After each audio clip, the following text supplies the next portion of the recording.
Legit nga ba ang carton incubator? Nakakapisa nga ba ito? Yan ang ating tatalakayin sa video ito mga idol, pero bago yan, intro muna tayo.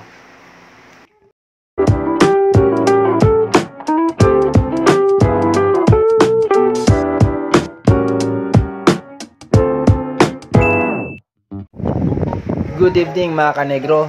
So ang topic nga natin sa video ito mga idol ay kung legit nga ba ang carton incubator. Kung may re-recommend ko nga ba ito sa inyo o hindi.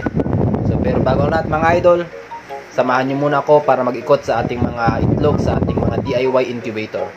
Let's go! And ayan nga mga kanegro yung ating mga DIY incubator. Ngayon mga idol, iikutin natin yung mga itlog ano. Paalala lang pala mga kanegro, bago natin ikutin yung ating mga itlog ay kailangan siguraduhin natin na malinis yung ating mga kamay.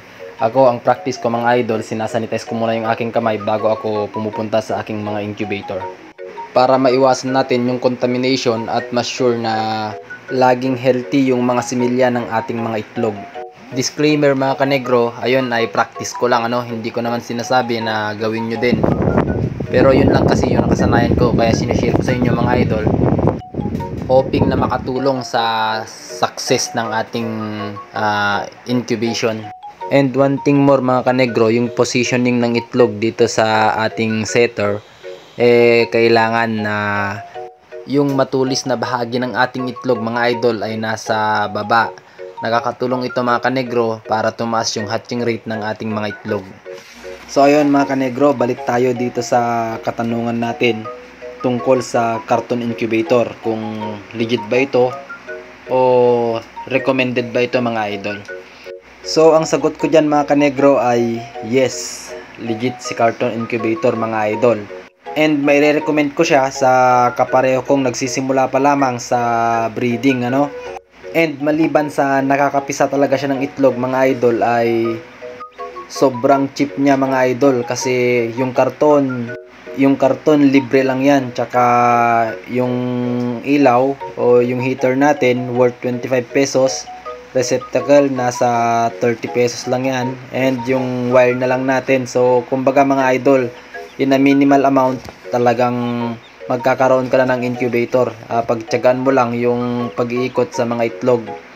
Ang ikinaganda din ng carton incubator mga kanegro ano, ay hindi na natin kailangan laging minomonitor yung heat temperature niya, kasi mga idol, unlike sa styro incubator natin mga idol, kapag wala yung thermostat natin or yung pagpatay sindi ng ilaw, na-overheat yung loob ng incubator natin. Samantalang kapag yung karton ang gamit natin mga idol, sakto lang yung distribution ng init sa loob na maganda para sa ating mga itlog mga idol.